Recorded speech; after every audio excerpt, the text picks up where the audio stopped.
बाबा के नाम लगे बोलना हेगे कांवर उठाई लेगे छौरी, कांवर उठाई लेगे छौरी। आ बैठना हमारा टेम्पू पर देवघर घुमाइबोगे छौरी। आ बैठना हमारा टेम्पू पर देवघर घुमाइबोगे छौरी।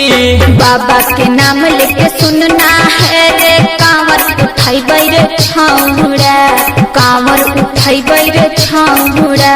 सुनीला वासन के दुल्हा मिलतै देवघर घुमैतै रे छौरा। मंतोषा वासन के दुल्हा मिलतै देवघर घुमैतै रे छौरा।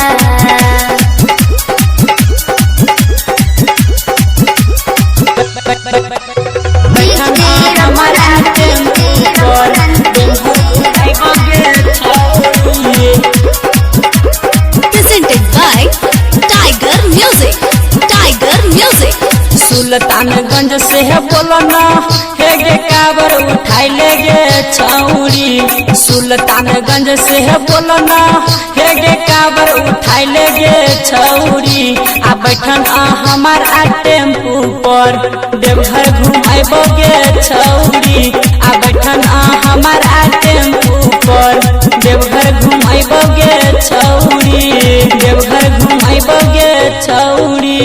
सुल्तानगंज से है बोलना है रे कांवर उठाइबै रे छौरा, जलवा चढ़ैबै रे छौरा। बोलुआ सन के दुल्हा मिलतै देवघर घुमैतै रे छौरा। छोटुआ सन के दुल्हा मिलतै देवघर घुमैतै रे छौरा। बैठन हमारा टेम्पू पर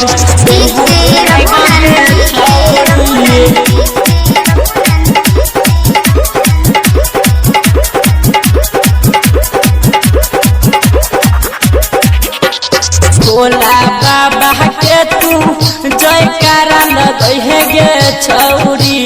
भोला बाबा के तू जयकारा लगै है गे छौरी। आ बैठन हमारा टेम्पू पर देवघर घुमाइबोगे छौरी।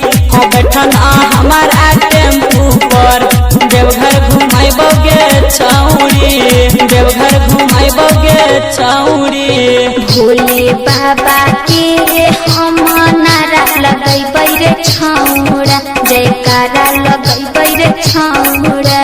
अंकुशवा सन के दुल्हा मिलतै देवघर घुमैतै रे छौरा। मनीषवा सन के दुल्हा मिलतै देवघर घुमैतै रे छौरा।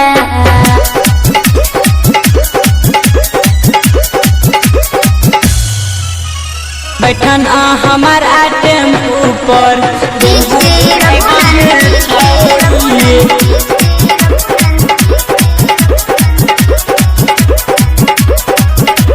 राइटर रंजित किशन संगे देवघर जइहे गे छौरी।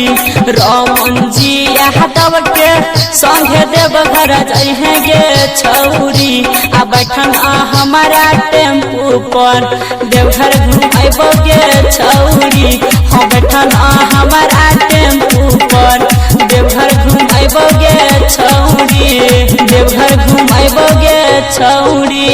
राइटर रंजित किशन संग देवघर जइबै रे छौरा। हाँ देवघर जइबै रे छौरा। रमन जी सन के दुल्हा मिलतै देवघर घुमैतै रे छौरा।